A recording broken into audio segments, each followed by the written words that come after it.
The Allen Line Company appreciates all of the dedicated carriers it takes to move loads across the U.S. Stay safe.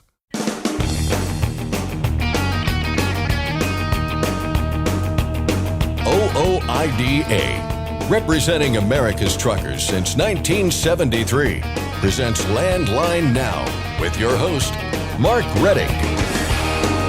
Want to see Jamie Jones of Landline magazine get fired up? Just bring up the Commercial Vehicle Safety Alliance's petition filed with the FMCSA that wants changes to inspection report procedures. We dive into that subject and more with Jamie and Mark Schremer. Also on today's program, a well-paid truck driver is a safe truck driver. It's kind of a blanket statement, but one that's supported by a new paper from Michael Belzer, professor of economics at Wayne State University. Belzer explains how they came to that conclusion. But first, the news with Scott Thompson. Thanks, Mark. Our top story today.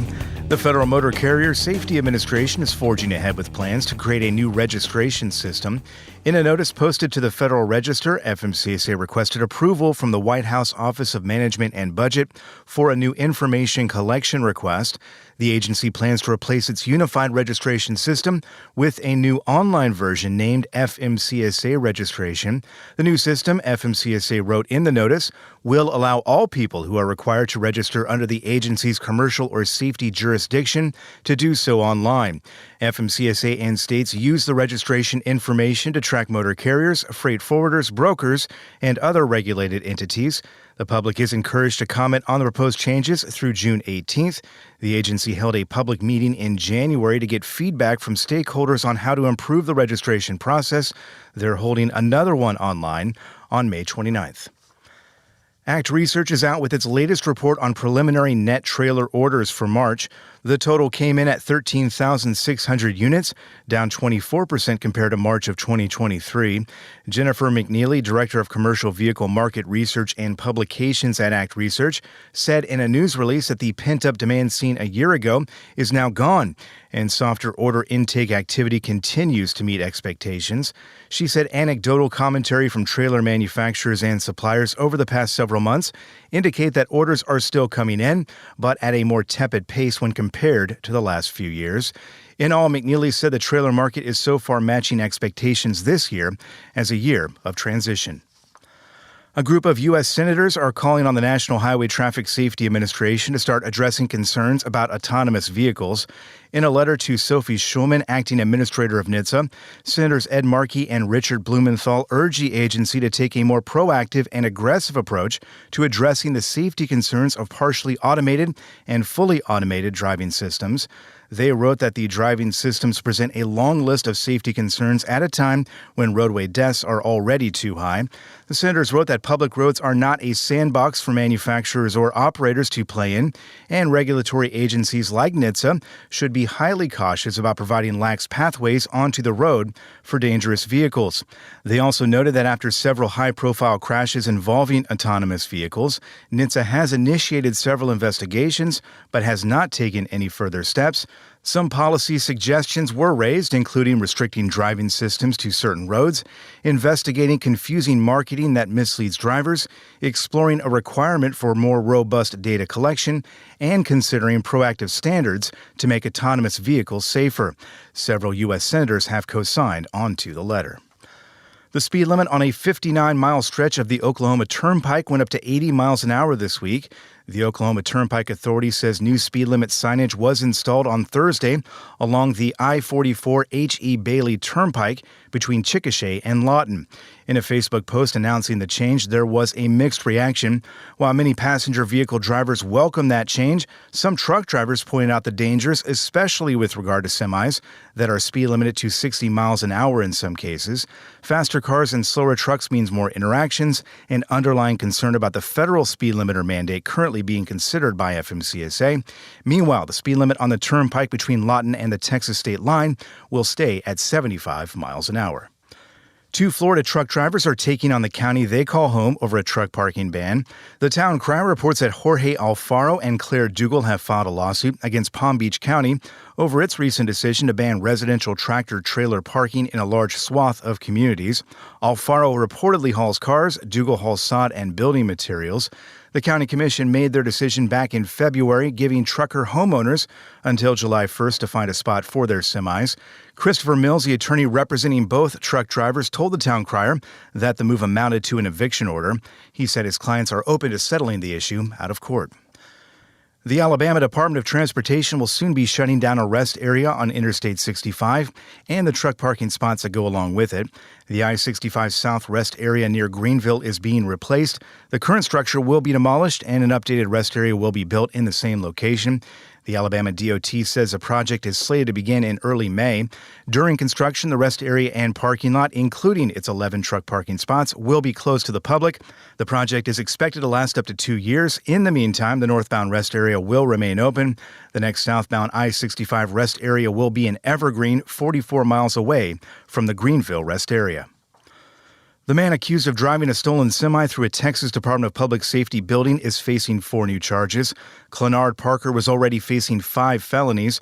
Murder charges had now been added, along with several others that include aggravated assault. Authorities say Parker stole the flatbed, intentionally drove it into the building in Brenham, and backed up with the intention of doing it again before being detained. A 78-year-old man was killed and several others were injured. Before the incident, the Texas DPS says Parker was told he would not be eligible to renew his commercial driver's license. He's being held without bail. A truck driver in Oregon had a bad day last week after a couple questionable decisions. At least that's according to the Washington County Sheriff's Office, which detailed what happened in a social media post. They said deputies pulled over a 23-year-old commercial driver and discovered the tractor-trailer he was driving weighed 89,000 pounds, 63,000 pounds over the permissible weight for that particular roadway. A nearly $20,000 fine followed that discovery, but it didn't end there. The sheriff's office said the driver was then placed out of service after deputies discovered he had falsified his logbook and started dozing off during the stop. But wait, there's more. Less than 2 hours later, the trucker was pulled over again by a separate deputy on Highway 26. He was then arrested for violating that out-of-service order. Police north of Salt Lake City are asking for the truck driving community's help nabbing 3 scammers. The Willard Police Department explained what happened Tuesday afternoon at a Flying J off Interstate 84 in a Facebook post. They said the scam starts with a pitch. One person tells a potential victim that they just won the lottery, then asks them how much money they have. The scammers then say they will double that amount and give the target an extra $200. Once victims pull out their money, one person counts it, another assaults the victim, and both run off with the money. Willard Police posted photos of the suspects and their vehicles. We've got a link to that at landlinenow.com. The Michigan Department of Transportation is closing a couple of ramps in Ingham County for bridge demolition this weekend. We're looking at the eastbound I-496 and the southbound U.S. Highway 127 ramps to Trowbridge Road. The closure is set to begin at 6 on Saturday morning and run through 6 on Sunday morning. Detours will be posted. Michigan transportation officials are telling motorists to expect delays and are advising them to seek alternate routes. The bridge work is part of the $205 million Rebuilding Michigan project. And finally, I'm not quite sure this is an endorsement Axe body spray will welcome, but here it is.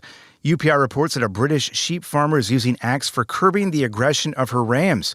Apparently, the body spray has an ingredient that masks the hormones that cause rams to become aggressive toward one another. She started spraying it right on them, and ever since, she says there's been no fighting whatsoever. So there you have it. The pathway to peace just might come from an Axe body spray can, provided you're a ram, that is. That's Landline Now News for today. I'm Scott Thompson. Thanks, Scott. Do you have a news tip? Maybe you have a comment about something you heard on the air. Email us at landlinenow@ooida.com. Again, that email address is landlinenow@ooida.com. Next, Scott Thompson discusses a CVSA move to change inspection procedures with Jamie Jones and Mark Schremer of Landline Magazine, and we'll hear about a link between pay and safety from Wayne State University professor Michael Belzer. I'm Mark Rettig, and this is Landline Now. Thanks for listening. Be sure to like and subscribe. If you want more content, go to landline.media to get updated news, information, and archived editions of our show. Once again, that's landline.media. Penske owns and operates some of the best-maintained vehicles on the planet. Our used trucks come with a 5-year maintenance report and pre-sale inspection. So if you're in the market for a top-quality pre-owned truck, look no further. Search our inventory today at PenskeUsedTrucks.com. Control your toll costs and eliminate tolling headaches with Prepass Tolls. Prepass Tolls means toll volume discounts. Just one invoice for all tolls and fewer violations. Call 877-878-5970 or go to prepass.com. Ready to make more money? Use a better load board. For a limited time, get 50% off Truckstop Load Board Pro. Just go to truckstop.com/go and enter promo code READY2024 when you purchase Load Board Pro. Welcome back to the show. Scott Thompson here, joined in Studio A by Jamie Jones and Mark Schrimmer of Landline Magazine to break down a few of the biggest stories going in trucking right now, things that are grinding our gears and creating some buzz. Mark, Jamie, good to see you. Hey, it's good to be here, Scott. Always my favorite part of the week. Jamie, we're going to let you cook here in just a moment because there is something that is grinding your gears, I know. But let's start with our friends at the Commercial Vehicle Safety Alliance. Earlier this month, they filed a petition with the Federal Motor Carrier Safety Administration asking for changes to the inspection report procedures. I guess we can start there for those who haven't been following the story all that closely. Mark, you've been covering this. Care to break it down for us? Yeah, so basically they're just asking to remove the requirement that motor carriers, right now have to return inspection reports to the issuing agency within, I think, like 15 days and certify then all the necessary repairs have been made.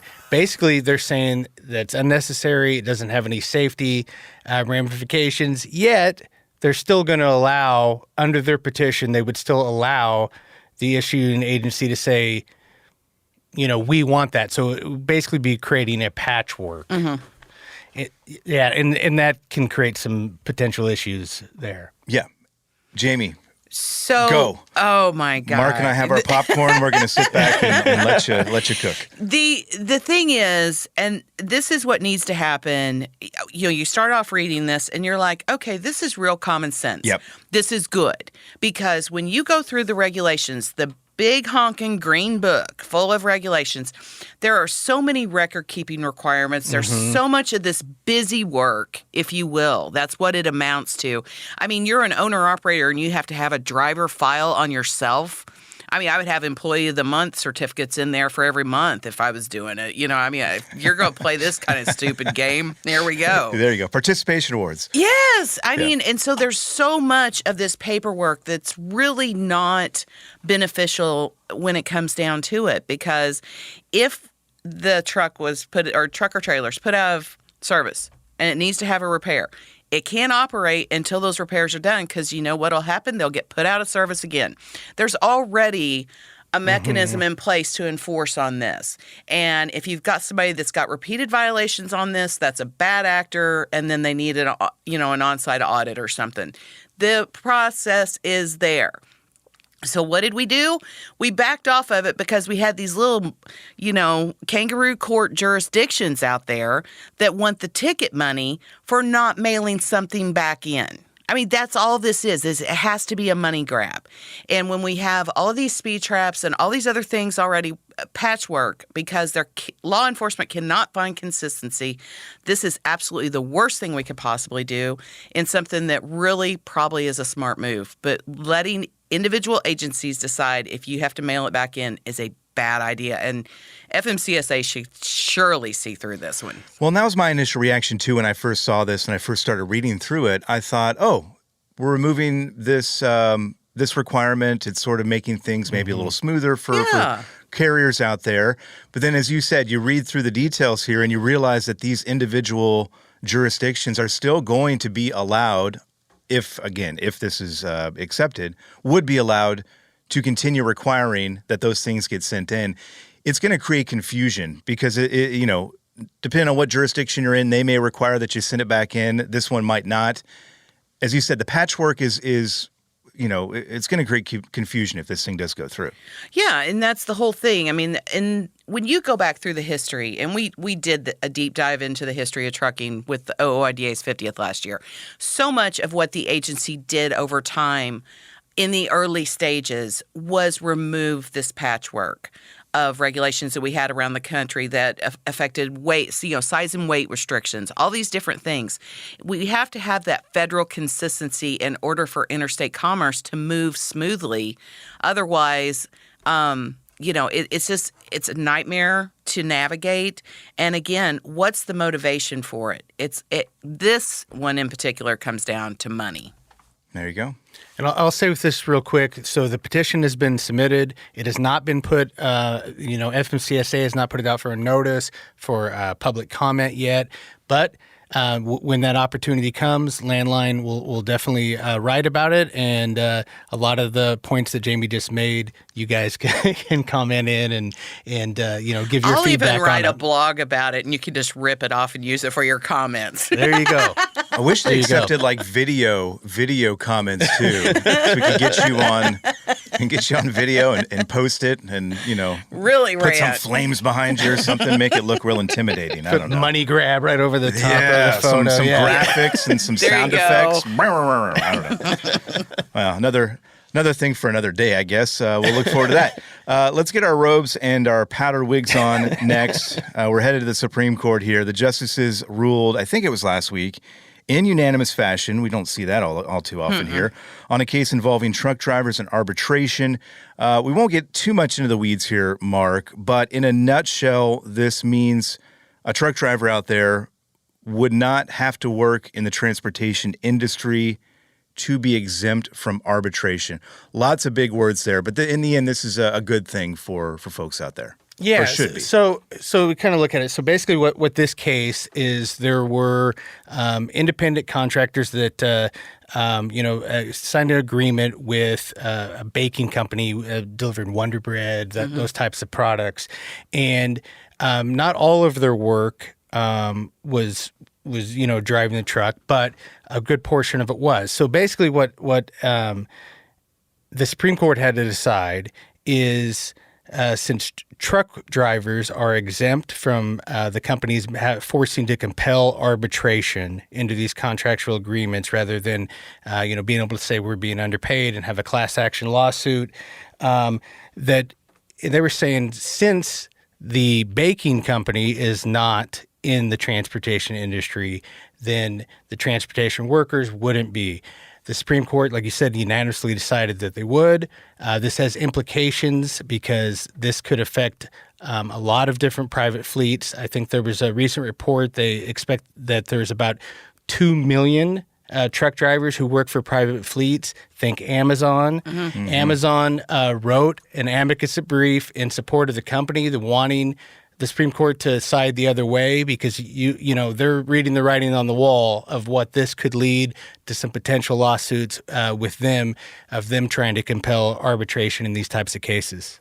And that's the thing. You see a lot of big companies really lean on arbitration to avoid litigation over legitimate complaints. And, when you are signing these leases and these contracts, you've got to be mindful of what that's going to mean for you. So this was definitely a big win on your private right of action, being able to defend, to fight for yourself in a court proceeding against your employer. And that's huge. And that's something that OOIDA has fought for over the years.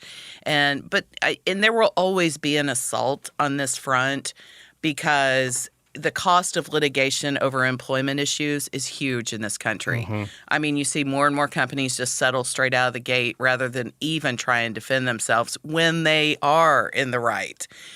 So this is it's a good win for you, but it's one of those things.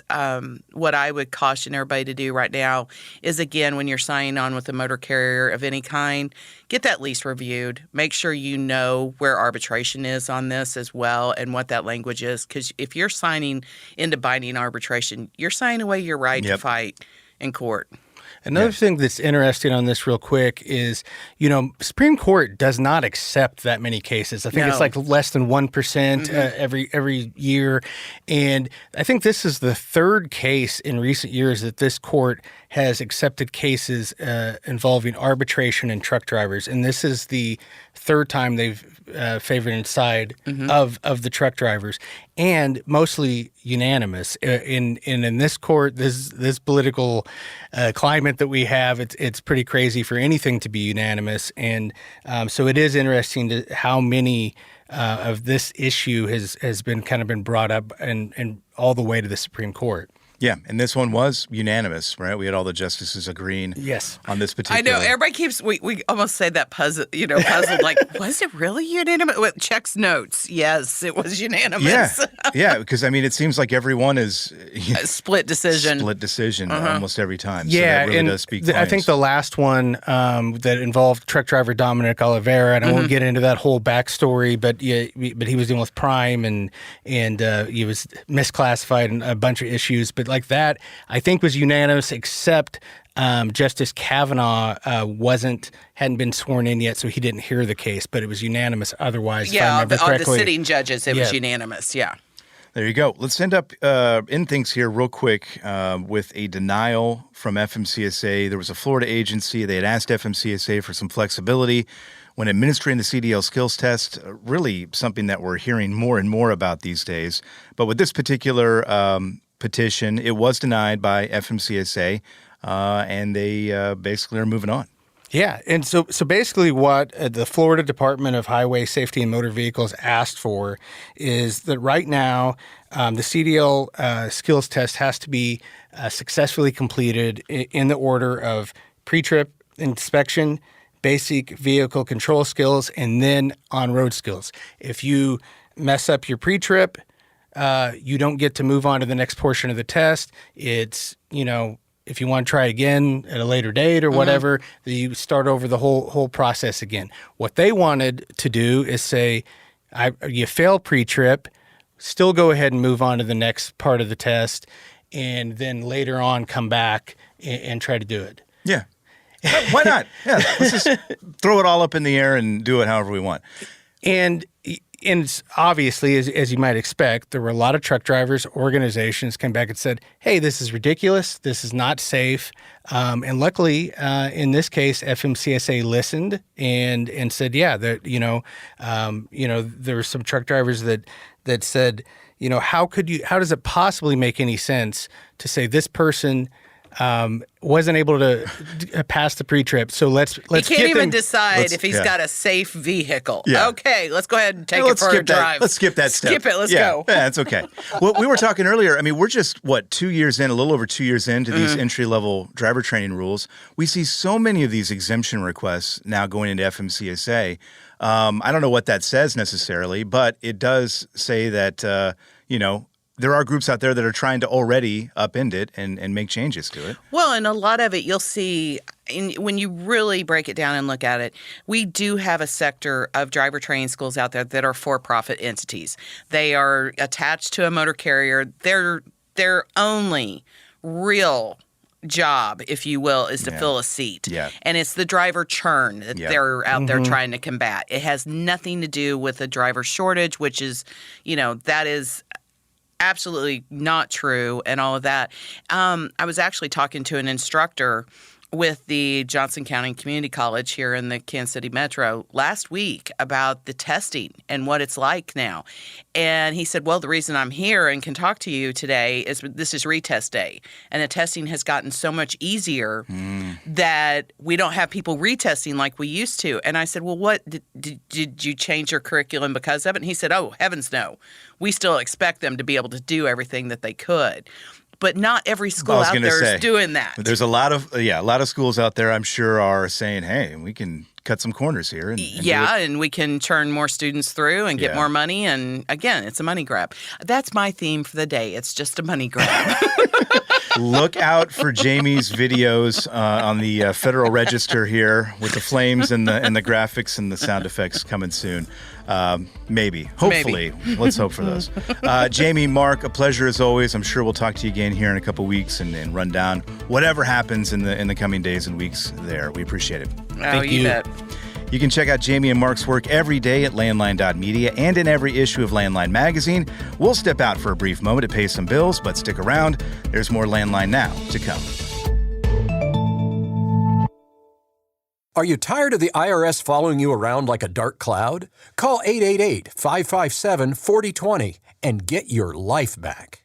Firestone tires are for more of everything. With more durability for more miles and more confidence in your fleet. Firestone's tested tires help fleets save with value where it matters most. Find your local Firestone dealer today at firestonetire.com/dealer. When it's time to overhaul your truck engine, help protect it by insisting on a genuine Vibratech TVD crankshaft damper. Heavy duty, absolute premium quality, and they're made right here in the USA. Find a dealer at vibratechtvd.com. It's tested and proven. Burn 2.1% less fuel when you balance all wheel ends with Centromatic. Call 800-523-8473 to get the OOIDA discount. Landline Now, welcome back. We'll spend the next several minutes picking the brain of a man you might be familiar with. Mike Belzer. I'm professor of economics at Wayne State University in Detroit. Dr. Belzer has been studying the issue of driver compensation for more than 25 years now, and he's out with a new study that looks at the issue in a slightly different way, since it shines a light on intrastate carriers. The paper is called Follow the Money, Trucker Pay Incentives, Working Time, and Safety. Remember that last word, safety, because what the paper found further cements the now proven notion that better pay leads to safer roads. So we took intrastate carriers, and we did that for a reason, because intrastate carriers, we know, aren't driving out of state. So for that reason, we could take those carriers and look using a special data set. We can determine what the pay is within the state for truck drivers. So we use those data, and we use the Motor Carrier Management Information System data that Federal Motor Carrier Safety Administration maintains, and just looked at those intrastate carriers. All this elaborate activity on our part is not because we don't care about interstate carriers. It's because when you do this kind of research, you have to compare apples to apples. And so everything has to stay in a narrow range in order to hold your conditions constant. So by looking at those intrastate carriers and controlling for state characteristics the best we could determine that overall, for every 1% in driver pay, and then literally we're talking here just about their what is supposed to be hourly pay, but that's another complicated question to address. But that's the pay that's reported by the Bureau of Labor Statistics and the Census Department. But for every 1% in driver pay, there's a 3% lower crash rate for the firm. So it's a very strong relationship. And we were, in the peer review process, criticized that maybe we were biasing it incorrectly because we included all carriers.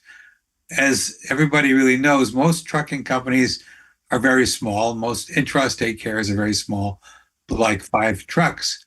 And what we cut out all the big carriers that were bigger than 8 trucks because there are a few larger carriers that just operate intrastate.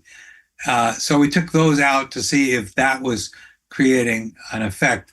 It did create an effect, but it gives us the most conservative answer that we could get, which is there's essentially a 1-to-1 relationship between driver pay rate and the safety of the firm. So for every 10%, at the mean, for every 10% in higher driver compensation, you're going to have a 10% reduction in crashes. So that's a long-winded summary, but it gives you an idea of how complicated it is to do the work, but we keep getting the same results, as you can tell by looking at the record year in and year out with more data sets and so forth. In even shorter form, the paper found that the better paid truck drivers were safer truck drivers. And although the removal of larger carriers from the study skewed the results toward even better crash safety numbers, Dr. Belzer is hesitant to make any leaps in judgment about what that might mean. But we can't exactly say that, but I would, my hunch would lean in that direction. And for whatever reason, I think as the owner-operators know, you are driving the truck yourself or whatever. You don't have a lot of leeway for playing games. So you know the person who's driving it, You know the conditions you're under, you know the pressures. There's no third party out there pushing you to do stuff you shouldn't do. And that's what I've learned from decades of talking with owner operators about this, is that they may tend to be safer. They believe they are safer. They may tend to be safer because they're driving and because it's their life. So I think that's a reasonable explanation. We just can't prove that the bigger carriers are less safe. You make your own judgments. Again, these numbers come from intrastate trucking companies, which begs the question, could the same statement apply to interstate trucking companies? The answer isn't quite that simple, but it's also not that complicated either when taking common sense into account.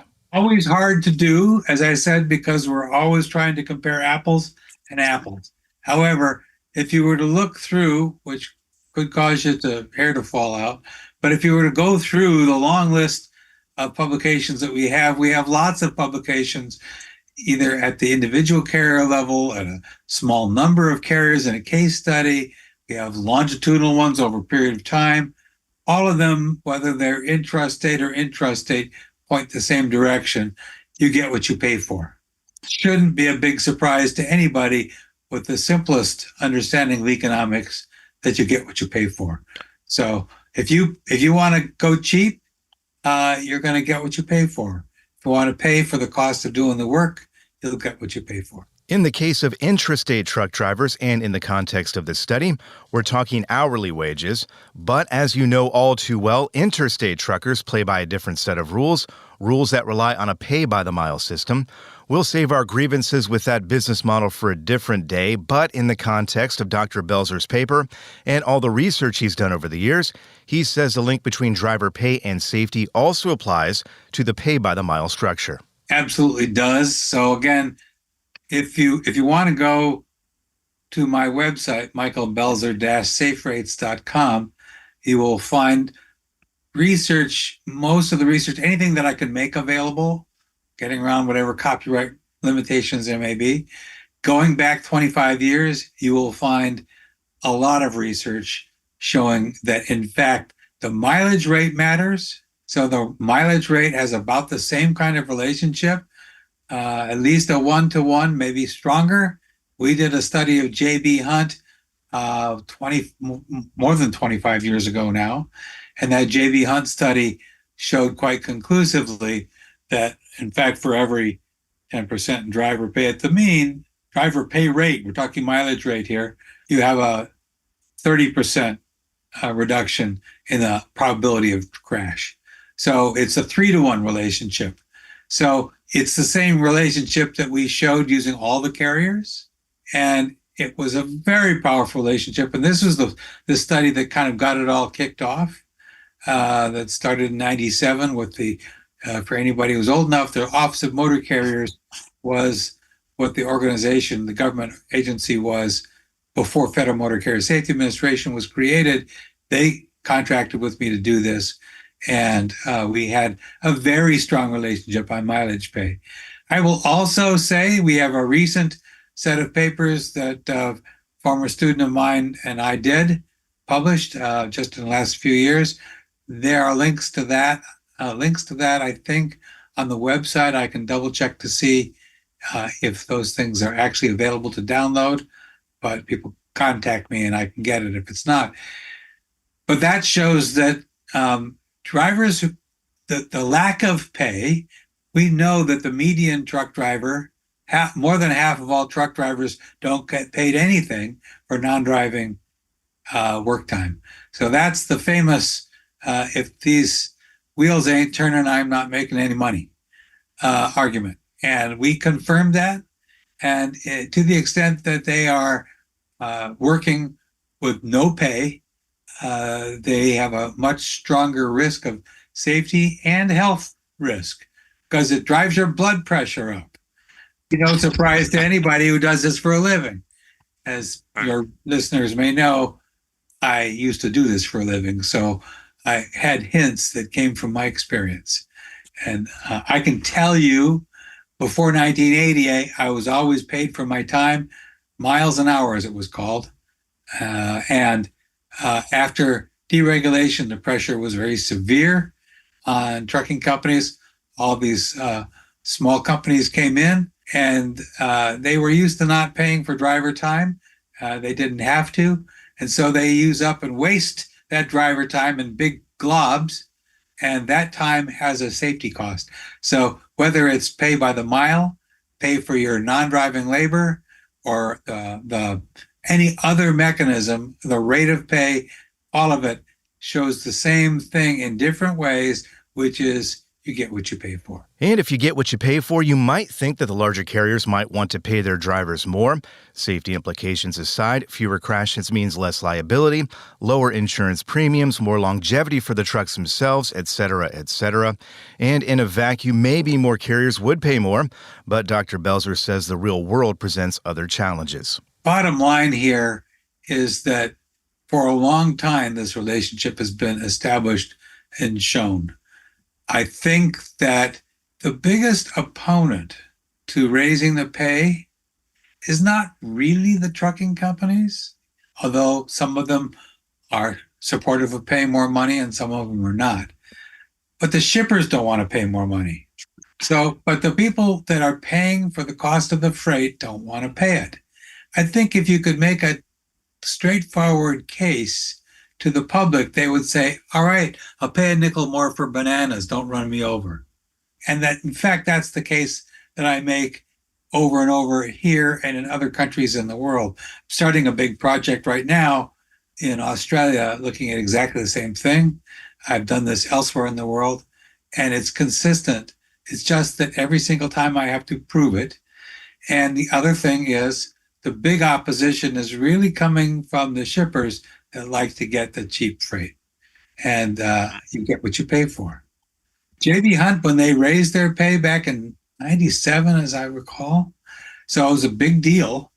And they took a lot of heat from Schneider, and they took a lot of heat from a lot of other trucking companies. But when they raised their pay by, as it turned out, 38%, just like that, just in a heartbeat, they made an announcement in September of 96, and they implemented it in February of 97. And I got the data from before and after, and was able to and you can download this, by the way, on my website. It's available. That paper, that research showed that with that 38% rate of pay increase that they paid, they got a 50% reduction in turnover and a 50% reduction in crashes and a 3/4 reduction in big crashes, which we had the actuarial information so we could give it a dollar value. No matter how you do it, pay matters. And we were able to show in a paper that we published, a colleague and I published in 2018, that the reason why truck drivers work such long hours is they do it to get paid, which is a big shock, I'm sure, to you. But that's what we do, is prove the obvious, right? And so we're able to show that as the pay rate crosses it's called a backward bending labor supply curve. As the pay rate gets higher, drivers don't choose to work more hours at the margin. They choose to turn down loads. I've made enough to make my bills. I don't need this. It's killing me. And so they turn back their amount of work that they do. And that's a good thing, not a bad thing. That's the right thing, because their ability to stay at the 60-hour-a-week limit you're supposed to be working was enhanced by getting paid. So again, why do truck drivers work such long hours? They do it for the money, like everybody else does. Once again, the springboard for this conversation with Dr. Michael Belzer of Wayne State University is his new research paper titled Follow the Money, Trucker Pay Incentives, Working Time and Safety. That's led us down these other paths based on his decades of experience studying this very issue. We've got more to talk about with the professor, so we'll do that after this short break. When we come back, Dr. Belzer shares his thoughts with us about detention time, deregulation, movement in Congress to amend the Fair Labor Standards Act to remove the overtime wages exemption for truck drivers, and more. So stick around. We'll have more of our conversation with Dr. Belzer right after this.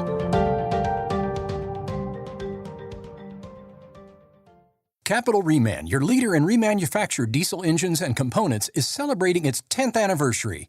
Let us help you avoid costly downtime and repairs by visiting capitalreman.com today. Use code OOIDA10 to receive your member benefits. Get the most power performance out of your rig with Howe's Diesel Defender. It provides maximum lubricity and contains specialized IDX4 detergent to clean and prevent deposits and safely removes harmful water. Visit HowesProducts.com for more information. Attention professional drivers, do you owe money to the IRS? Integrity Tax Relief Group frees drivers from IRS trouble. Call for help now, 855-976-4291. That's 855-976-4291. Since you started, what you've loved about trucking is the freedom. Heading out on your favorite route, a good driving song, and thinking about truck insurance. Well, maybe not that last one. That's why we're here. At OOIDA, we have a full range of truck insurance products, expert advice, and great customer service, helping you get the right coverage for your operation. Go to OOIDA.com, because your job is to drive. Our job is to help with everything else. Landline Now, welcome back. When we last left you, we were talking with Dr. Michael Belzer of Wayne State University, who just had one of his research papers published. It's dedicated to studying the driver pay system, and it found that the better paid intrastate drivers are safer drivers. As mentioned earlier in the show, in a perfect world, that would be that. We'd pay drivers more, roads would be safer, and every day would be puppy dogs, ice cream, and rainbows. But we're not, of course, living in a perfect world. So what types of changes can be made around the edges to level the playing field for truck drivers to pay you for all the hard work you put in? Dr. Belzer has some thoughts.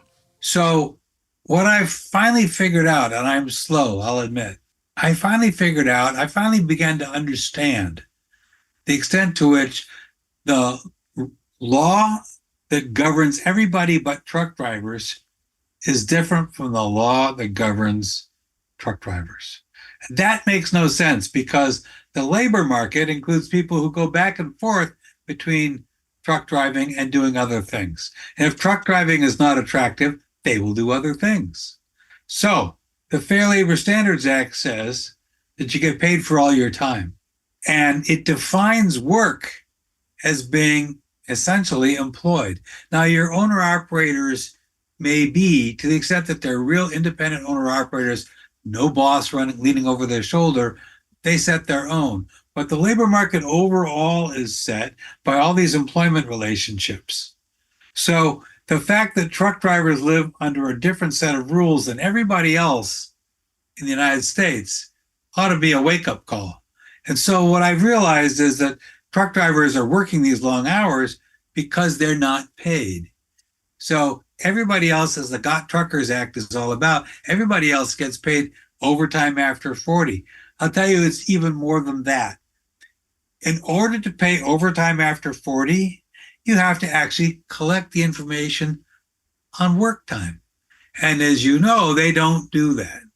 Trucking companies don't do that. The only ones that do that would be Teamster companies or local companies that do punch in and punch out hourly pay. But for road drivers, which is probably the bulk of your audience, there's nobody collecting that information. And the definition of work is very different. The definition of work the Department of Labor uses is you are working if your employer has you working. Pretty simple. And for the Federal Motor Carrier Safety Administration, oh no, working is only when the company says you're working, not when the company actually employs you to work. If part of your work includes loading and unloading, or part of your work includes waiting to load and unload, waiting at the dock, doing all this kind of crazy stuff, waiting for a dispatch, that's work. That's not your free time, that's work. Department of Labor regulations say you get paid for all that time. Department of Transportation, FMCSA regulations say you don't. We don't care if you get paid or not. That's what they say.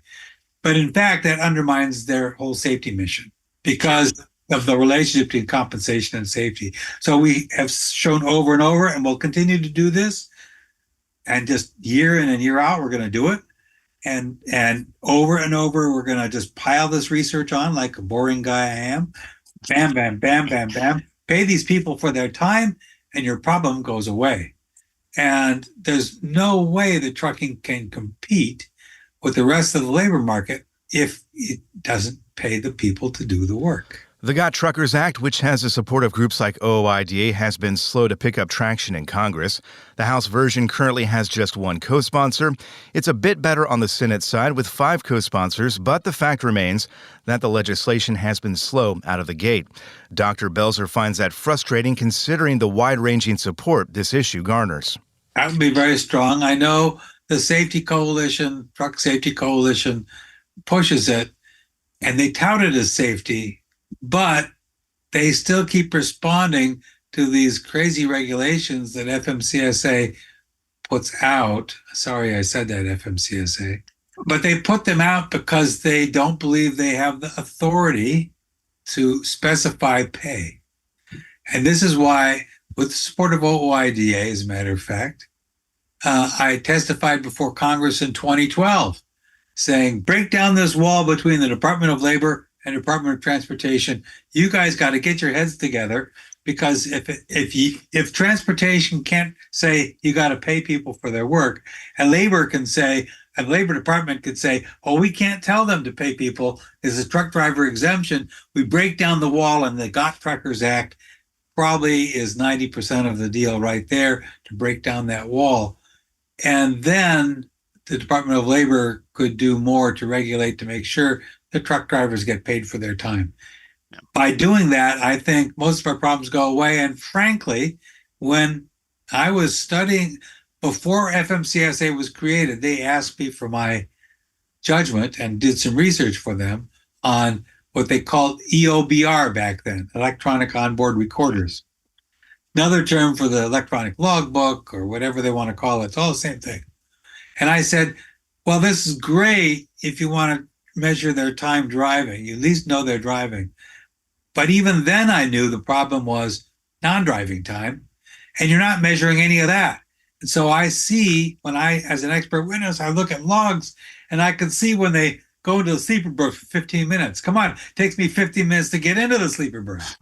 Don't give me this nonsense. They literally just, they go from driving to sleeper berth. No. And this is all based on self-report. So there's no way the electronic logbook would work. And in fact, what do you call that again? The Inspector General came to talk to me. I was at a Transportation Research Board meeting. I fielded a question on a session that I had created with a global set of players in this business. And somebody said, well, won't the electronic logbook solve this problem? And this was in the late teens. And I said, no, it makes it worse. And it makes it worse because it makes it so easy to cheat on your logs, easier than it was before. In certain ways, it's easier than it was before. But the big thing is that all that on-duty time is being logged off duty. I think that's the overwhelming factor. And look, every owner-operator or every truck driver, road driver, is under pressure to do that because they got to pay their bills.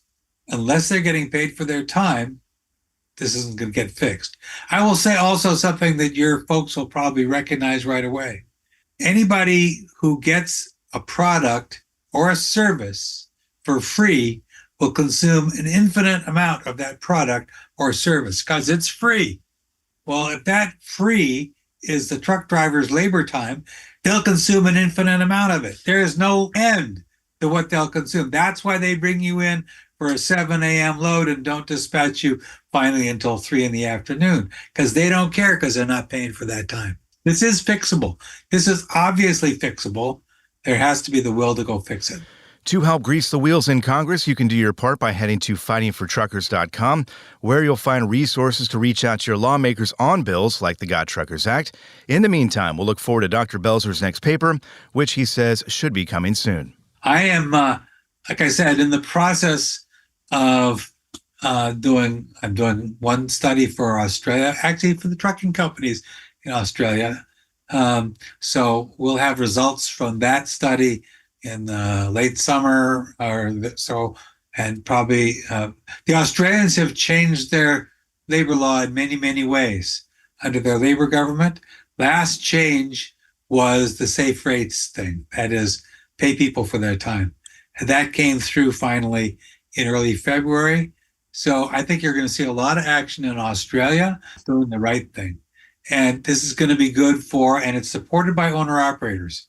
It's particularly aimed at stopping the exploitation of road train drivers who run all the way across the country in those football field-long trucks, which are very cool, but they too have the same problem that owner-operators in the U.S. have, which is not being paid for all their time. We'll look forward to that, and we'll touch base with the professor when that study drops. Thanks to Michael Belzer for his time today, and our thanks to you for the same, for taking time to listen. That's our show for today, but we're back tomorrow with another. We hope to see you then.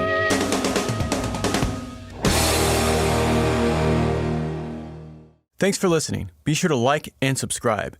If you want more content, go to landline.media to get updated news, information, and archived editions of our show. Once again, that's landline.media. I'm a dad, a son, a husband, wife, I'm a writer, photographer, I farm, I'm a veteran, I love old cars, fishing, my kids, Chrome, and I am a professional truck driver. And together we are OOIDA. OOIDA was founded by truckers to stand up and speak on behalf of truckers.